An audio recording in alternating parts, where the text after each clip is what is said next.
I am very fortunate that I've had some really great people in my life. I'm appreciative that they invested what they had emotionally, time-wise, something that I don't want to take for granted anymore.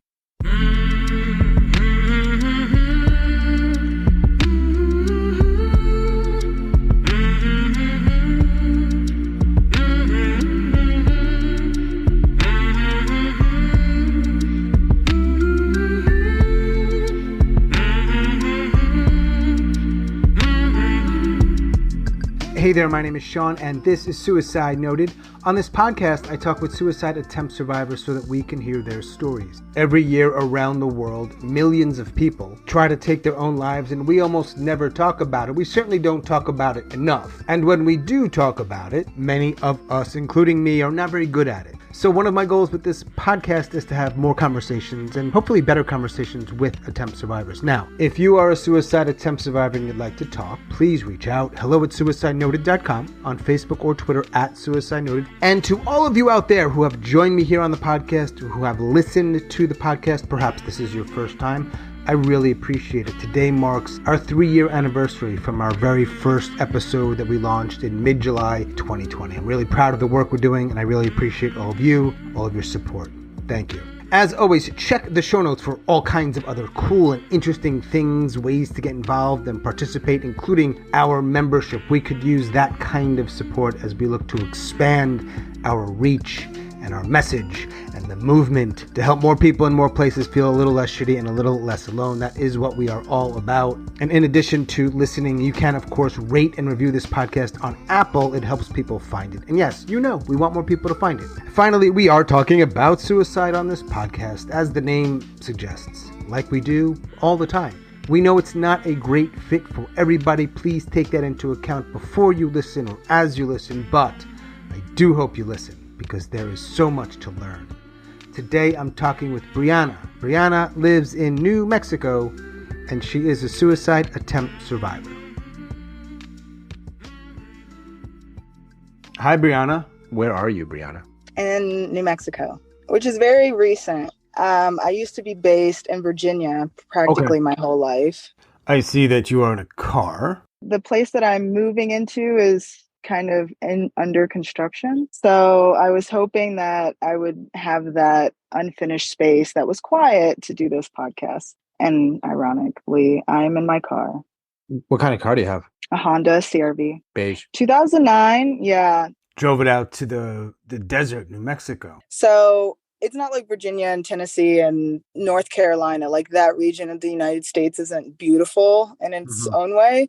It's just because I had just been in the same kind of scenes as far as the people I was being raised with and the viewpoints they held. I just wanted something different. I kind of felt a little stir crazy. But right before quarantine happened and I was thinking about the prospects of moving somewhere out west. I knew it was going to be out west somewhere. I met this woman who I ended up working with throughout all of quarantine. And I finally just ended that season of life. But it took me to Tennessee, which was the first time I'd moved outside of what was normal and comfortable for me. But after about 2 years in Tennessee, I was like, I've got to go out west still. And so I visited New Mexico and the Southwest, but something just always brought me back here. So I'm going to try it out. 2 years in Tennessee is not a bad book title. Another book title, 2 years in Tennessee. I mean, there's an alliteration there. It makes me wonder why 2 years. It's a possibility. It's possibility. And there's a big story behind it. We're going to get to it. I think you said you left. The words you used, I think, were the people, the beliefs they had and the way you were raised or something like that? I kind of more meant like where I grew up, which was in Northern Virginia, 50 minutes to an hour on a good day to get to DC. So I remember spending quite a bit of time as I was growing up, visiting my grandparents who lived right across the river from it, going and just being introduced to all kinds of people. Where I grew up was pretty much suburban, and there wasn't a lot of diversity compared to like Washington, D.C., which is hugely diverse with all different nationalities. But I kind of like really settled into the suburban life when I was like in middle school and high school. And when I went to do my like very short stay at university, what I didn't realize was that practically the same demographics that I had grown up around followed me to university. And that was something that I was a little bit disappointed in, because I felt like I wanted more of an opportunity to do something different and see different ways of life and meet people that I don't think I otherwise would have had the opportunity to meet. But I think in hindsight, I'm definitely glad that some of the same kind of people, and I don't mean that a bad way, but I'm glad that I had that sense of comfort that seemed familiar when I went to a very new place and in a very new situation. All right. So now you're in New Mexico and you're in a car. Yeah. Right. So I'm in New Mexico because I was on a road trip just to kind of tour national forests and parks and also kind of try to figure out what comes next, which is easier said than done in theory. But my mental health really has not been a sleepy beast for the last, realistically, for like the last 7 or 8 years. It's been really bad, but it has, you know, these like ebb and flows where sometimes it's a lot easier to not dwell on the issues that I feel like I'm experiencing in my life and not let overwhelm completely wreak havoc on like my ability to function day to day. But over the course of, you know, the last 3 years, I feel like mental health wise, it's been a lot more of an aggravating factor. I think a large part of that had to do with this new job that I got myself involved in and just so much newness, also under the pressure of like quarantining and isolating in a sort. I felt like I didn't really have a lot of people to like process these things with. I think I like took on a lot more mental stress and stuff that just wasn't good for me to take on because I was trying to reinvent myself and I was trying to be somebody who did things that weren't comfortable for them or things that like I felt like would make me like a more optimal person. And it's kind of like putting the horse before the cart, doing all of these things with the sincere hope that eventually it would bear fruit that would be more like everlasting and not things that wouldn't contribute to long-term fulfillment. And that was something that I felt like I was desperately lacking. So you're growing up in Virginia. Do you remember when you first had any thoughts of suicide? It was probably when I was 20. Okay. How old are you now? 28. So before 20. I didn't think about it as something that could be applied to me. Right. I remember learning about it for the first time, actually through like, there were some famous bands that my mom listened to and front runners would end up dying. And I knew that suicide meant that you'd kill yourself. And in middle school, I remember a classmate's father died that way. And I thought, okay, that meant that he killed himself. And then I had another friend whose father also did that in high school. It wasn't really something that I thought about much beyond like a textbook definition, which is really interesting because I still think back and can see how I struggled a lot with mental health, but I just kind of chalked it up to going through it, coming of age, teenage stuff. Right. What happens at 20? A lot of like stress about everything going on in my life. At that point in time, I think I had finished 2 whole years of university. I was woefully underprepared to be at school. I was stressed out a lot about academics.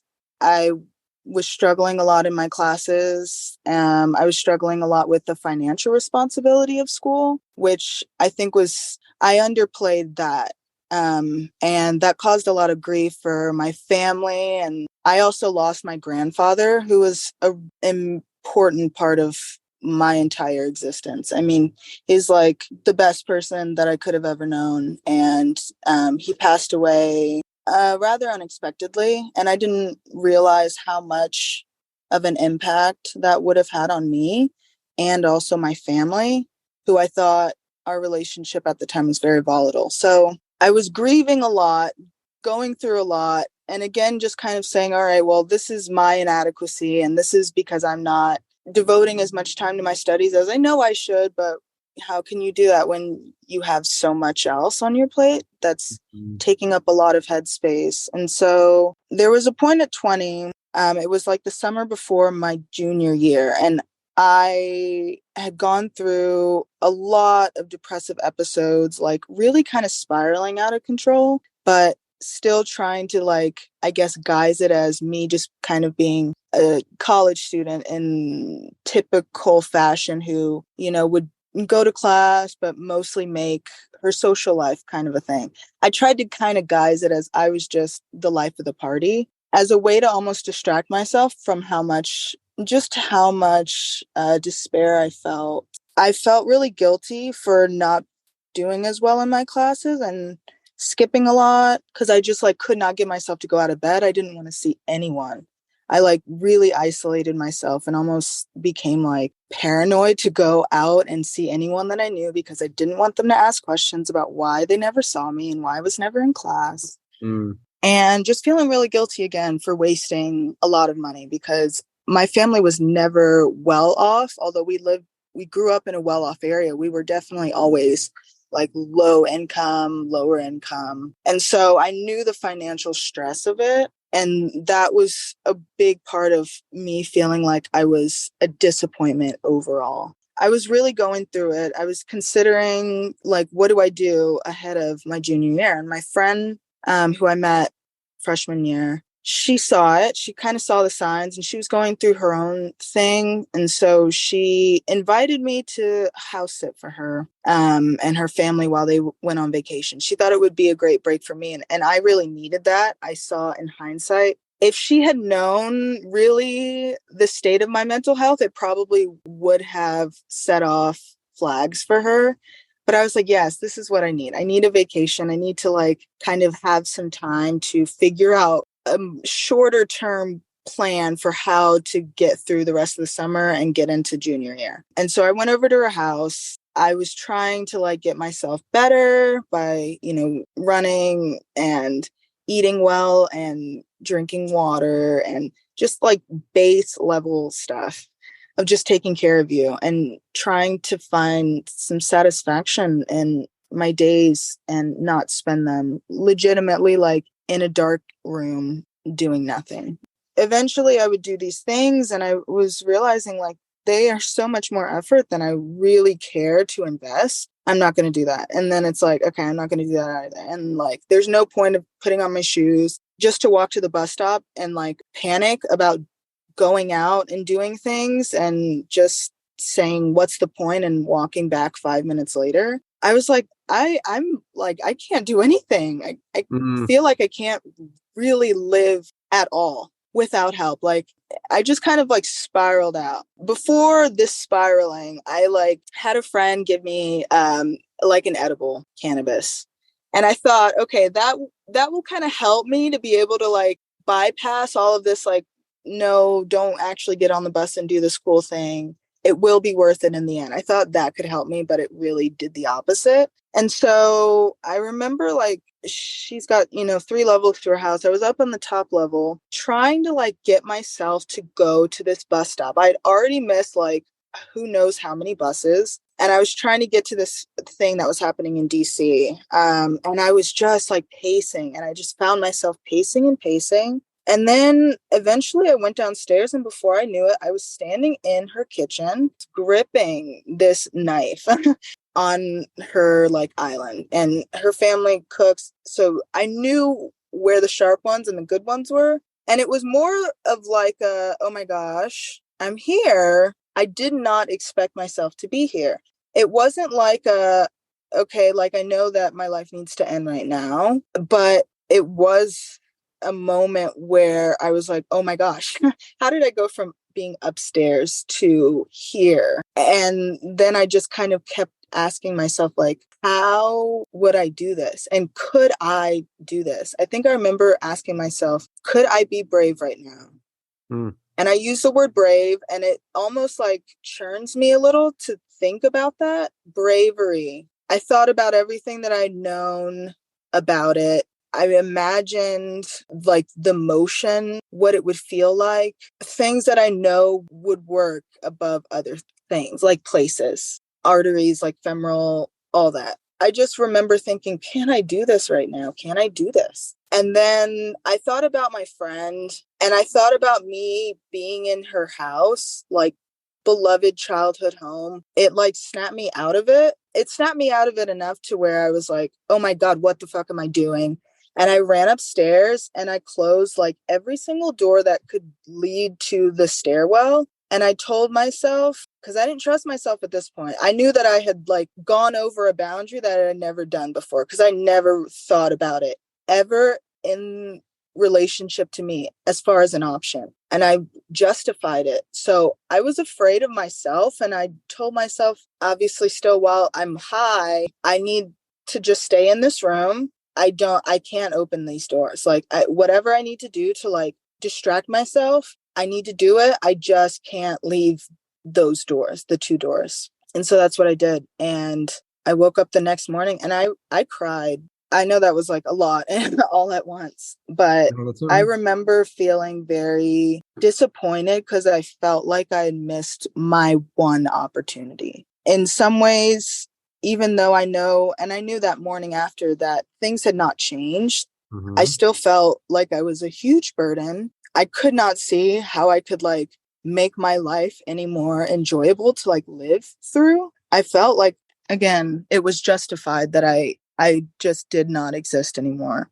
But it was like that combination of wrong headspace, desperation, mental, mind-altering substances. But it was just all almost like a perfectly wicked recipe for a suicide attempt. When I look back on it, I still hesitate to call that the suicide attempt. I had another one that was more intentional, where I actively sought and did things to my body with the hopes of killing myself. But it's the defining moment for sure in my story because, again, I had never considered actually doing it to myself. I just had it as a concept.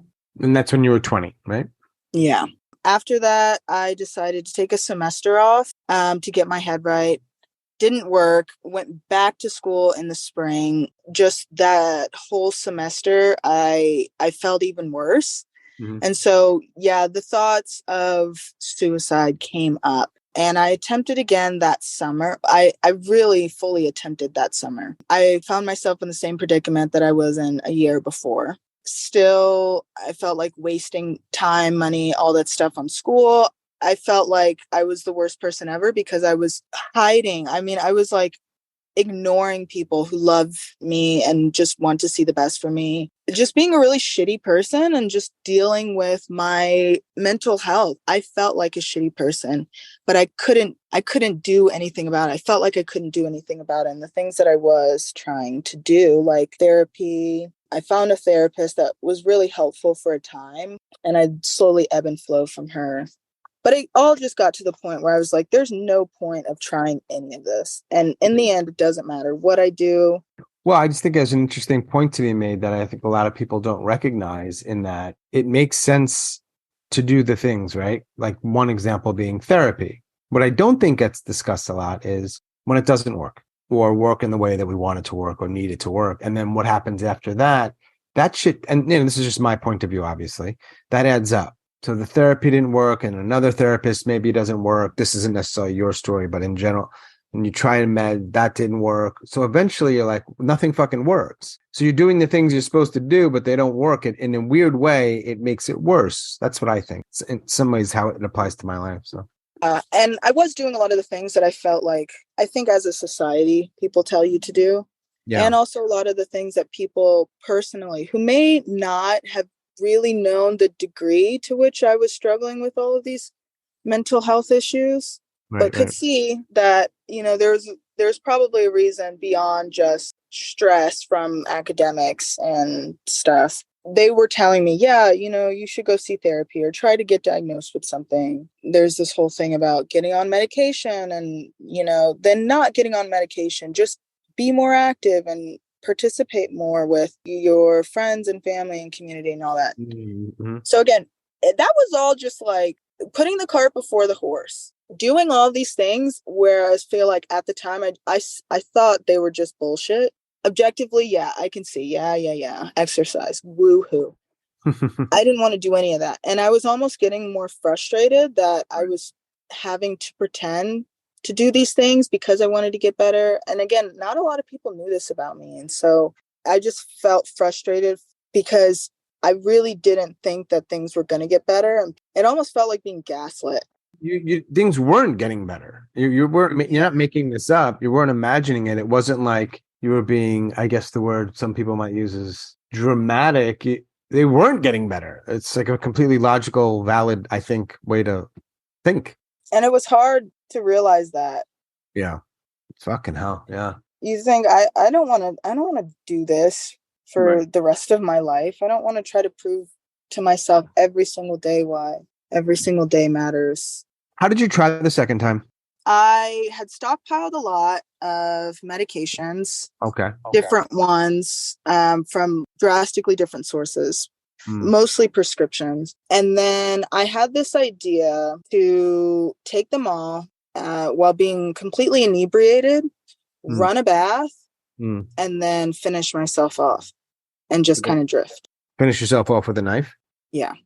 What happened? I didn't finish the knife part, but I did take the pills and I was drunk at the time. And I do remember running the bath. That was like the summer of the Olympics.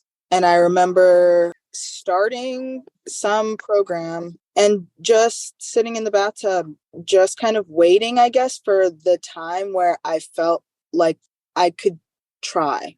It was something that I was working myself up to doing, that last part. And even then, I almost felt like an uneasiness, like, okay, like I'm really going to have to almost buckle up and get myself to like the finish line, so to speak. I remember really struggling with the thought of actually going through with that last part, even though I found myself like kind of halfway through my plan. And by that point, I felt really like sick. No one was there in the apartment because it was summertime. Only like 3 people knew that I was even on campus. And I thought to call my friend. I didn't. And I thought, okay, well, maybe I'm too freaked out and like a coward is what I said, to die in the bathtub. But perhaps what I've done already is enough. And so I got out, I put on like nothingness as far as clothing. And I just thought, okay, I'm just gonna go to sleep. And I remember just getting so sick throughout the night and getting chills, just like on and off throughout, I guess, the next like 16, 17 hours. And I remember my friend texted me because we were supposed to like hang out and just game or whatever. I thought about telling him, asking him to like come over and help me, but I didn't. I still think about it, and I still think it was more of like a passive. It went from like being an active thing to more of like a passive, all right, I guess I'm just going to see how this fares. But after a while, I knew that it wasn't going to do enough. And so for the next few years, I had told my friend, my best friend, who wasn't the friend whose family I house sat for, because she had attempted in her life as well. She was the only one I told that story to for a long time. But I told her when I told her I wasn't going back to school. And so the next few years were just kind of spent trying to find a different job, a different change of scenery. Not necessarily new friends, because I didn't feel like I was socially ready. I still don't. But it's just trying to do new things and hoping it will give me more of a reason to engage with the world and to keep trying. Right. Get that. How many people know about either attempt? Or I know the first one was a sort of near attempt, but I don't even know if I've told anyone about the knife, like in the kitchen. I still don't think until recently I'm like, oh, maybe that was more of something. But at the time, I didn't trust anyone to know that. I think I was definitely ashamed of it. So I didn't tell anyone. And second real first one, I would say like 3 people, maybe 4 know that I've attempted, and that's what I would consider. But I would say only one person knows the story of like the details. So that was in 2016, I believe, because you mentioned the Olympics. And I know you go to Tennessee, and I know you end up in New Mexico. And if there's a through line, and I don't want to put words in your mouth, so if I'm not right here, you'll tell me, but it came up a couple times, like trying new things to just figure this shit out. Yeah. Which is admirable, man. It really is. What were you looking for when you ultimately found the podcast? I think I was looking for people to relate to. Since leaving Tennessee, which in some ways could have been one of the best experiences, but also one of the hardest emotionally, I'm still trying to figure out the aftermath and like how that has honestly affected me. I have struggled still with thoughts of suicide and having that just be in the back of my mind. Throughout this road trip, just got overwhelmed again by just how much I felt like my life was falling apart in some ways and just very unstable. And I felt this very like nonchalance about it, a complete like lack of desire to do anything really. Mm-hmm. And just feeling like all the moments are empty. And so I tried to find like mental health, self-help kind of podcasts in general, but they all just seem very like sterile. Too sterile for me. I was like, I don't want carefully crafted lectures on just all that shit. I was like, I can't handle that right now. And so I just typed in suicide thinking that, there would be someone who would talk about it. And I don't know how I have never found this podcast before. Well, I don't know how the fucking algorithm works. What comes up in your feed. It's weird. I wish I did. But it was a breath of fresh air. I could probably like go back and figure out the first episode, but I was blown away by hearing people talk about these things. I never did. And I still struggle to admit that I've thought about that and that it's something that still comes into my mind because it's uncomfortable. I almost don't trust. I have to know that I can trust people. Just some of the stigma that surrounds it really scares me as far as like telling somebody who could tell somebody else who could have, me thrown into a system. And I just don't feel like I can handle that. I feel like it's enough for me to struggle to handle my own life outside where I have more autonomy. I think if I were to be helped in the way that the system helps people, I don't think I would fare well. Right. Scares me too. And you've had experience in hospital. I've had 2, yeah. One was a long weekend and the other one was about a week, the more recent one. Yeah, I mean, look, this comes up a lot on the podcast, so sometimes I'm like, all right, Sean's going to start talking about the whole hospital thing again. But the truth is, for me, it wasn't good at all. But does it have some value? Sure. I'm sure some people, it's what they need, right? I'm sure. And I'm going to assume nobody knows we're talking. Well, 1%. The thing is that like, it's a battle for me. I know that it's something I kind of work on. And then it's like, I know that there are people who I feel like if I were to ever seriously attempt or like think about it, that I could call who would want to know if I were ever thinking about that.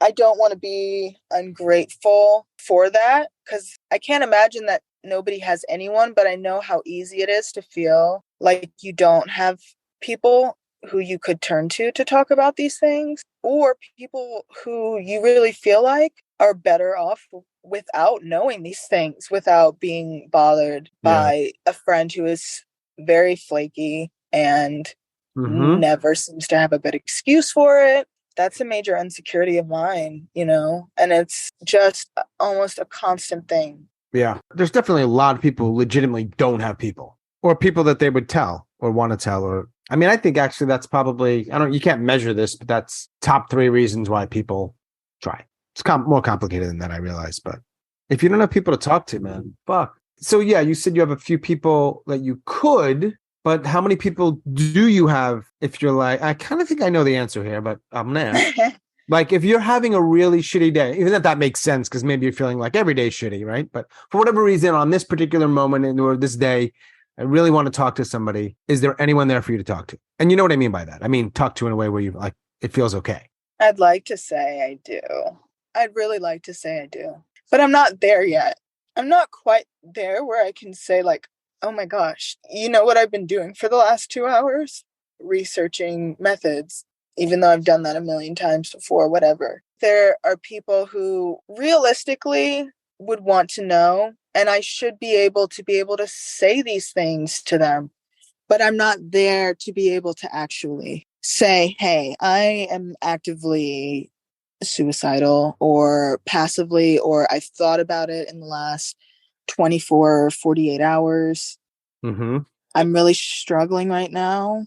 Part of why I felt like I needed to see about being on this show was so that I have something to be able to help me have those conversations. The last time I saw my friend, which was the first time in 2 years, so probably before the pandemic, we met up and I was thinking about how to do it after our vacation ended together. And I could not get myself to tell her, best friend, one of the greatest people I've known. And I can't face her and tell her that. That's hard. And I tried to give myself a little bit of grace. I feel like she's a much better friend to me than I am to her. And it's that reciprocation of trust. It's not like she's done anything for me to feel like I should shield her from this, because I know she would want to know. It's just getting myself to say that. And I've never said any of that. And I've never said anything like this to anyone besides you. But somehow the safe space of this theoretical podcast episode that will come out seems like a good start for me. And I need that, because while I'm here in New Mexico, not in Tennessee, trying to, again, day by day, create a reality that doesn't make me want to escape from it completely, it's still a challenge, and it's still just something that comes up. And so it's very fine. It's delicate to try to invest in a future that you don't even really see the value in or the need for. Mm-hmm. You said you had gone to some doctors. Did you ever get a diagnosis that you agree with? Yeah, he diagnosed me with an anxiety disorder and then also MDD, major depressive disorder. Do you ever think about the incident in the bathtub in which you had died? Yeah, I do. I think about that. I still think about the fact that I am so much further away from that incident than I realize. That was a few years ago. Yeah, like that was a while ago. But it's still there. I felt like that moment in the kitchen, once I realized, I guess once I justified it, it almost feels like it can never be taken off the shelf. Almost in a sense that thought just lingers behind me. And there have definitely been points where I think I wish I had actually gone through with it. I also kind of understand that there's a desperation factor that was present almost in the first two, although the second time was way different. Like, I started from a very sober mindset and then went into it, and I think that definitely changed the name of the game.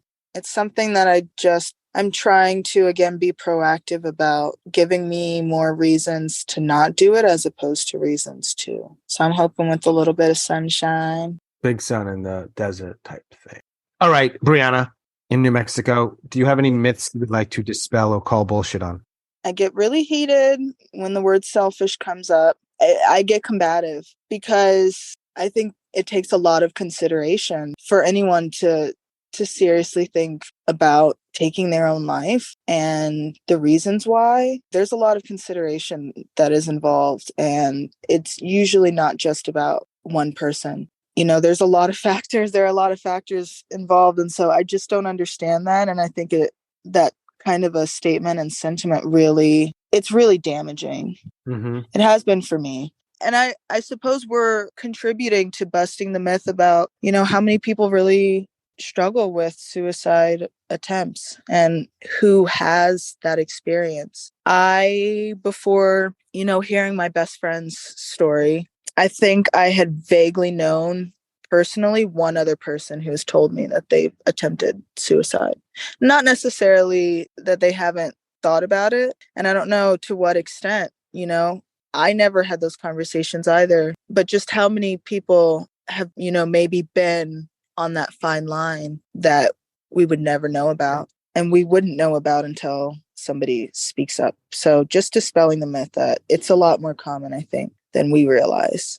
But the fact that we're unable to really talk about it is only making things far, far worse. No doubt about it. All right, those are the myths. You're 28 years old. Will you be alive for your 30th birthday? I think so. I'm smiling because I don't know what else to do. That's a weird question.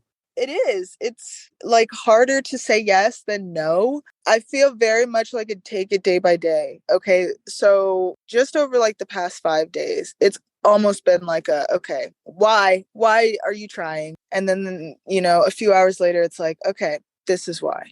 I think also just that idea of expressing that, how wishy-washy it almost feels like, makes it harder for me to talk about because it sounds fucking insane. I really struggle with that, how flippant I am. That's another hard thing to wrap my head around. That idea makes it hard for me to answer that question. I don't know. I feel in a lot of ways it's unbelievable that I am still here, that I haven't attempted again. Because again, my experience with my job in Tennessee did a lot on me emotionally. And so I feel, in a sense, proud of myself that I never tried to attempt, although I think I was just okay, I'm going to just let my life kind of spiral out and see where it goes, which is not helpful. I didn't ask you what kind of work you do or you did. I worked on a homestead in the process of converting into a farm. Wow. I'm trying to find that job, and thankfully I have a safe, stable place to live in the meantime, which takes a lot of the weight off of me. There are a lot of things to look forward to. That adds to the list. We've got a list. It's not my list, your list. Can we say it this way? Or if not, you can change it to whatever you want. Reasons to live, reasons not to live. Yeah. They're not all weighted equally, I understand, but you're going to do it however you want. This is the list. Yeah. All right. So the list is reasons to live, to be able to share this with my people. The second time that I tried the bathtub, I wrote 5 letters and 5 letters only. Over the years, I feel like I've had relationships that I've really tried my best to invest in. But again, I feel like people have invested so much of their truth to me that I feel like I need to do that before anything else happens. I want to push myself to do that. So those are the only reasons to not so far that I have today in this moment. With that, would you think you'll let people know about this episode when it comes out? Yeah, I think that'll have to be part of, that's a non-negotiable. That's got to be a part of it, because while all of these different people in my life, family, friends, and just people that I've encountered, if even for a short season, have maybe known bits and pieces, I know that nobody really has the full picture of my experience with mental health. This podcast, while it's not all of it, and, there are a lot of pieces that are not going to be exposed, I can have those moments of exposure and helping to paint the broader picture of who I am. By the way, when you said 5 letters, what did you mean? Letters to leave behind after my attempt. To different people. 5 letters and 5 letters only. Huh. Mm-hmm. It's a good subtitle. It is. I'm just saying. I'm just trying to make art here. You're making art. Making podcast art. All right. So then what are the reasons not to live? Is that what we're calling it? Yeah.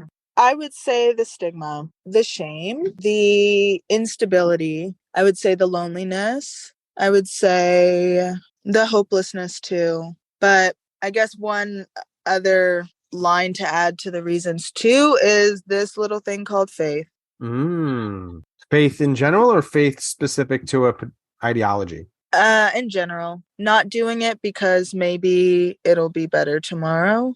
Wait, is faith different than hope? I guess the faith that doing it day after day and eventually it yielding, I don't know. Actually, yeah, it's just that for me, it's that idea of just trying to continue the work that I've already started. Yeah. Just continuing the work of thinking that, okay, today sucked.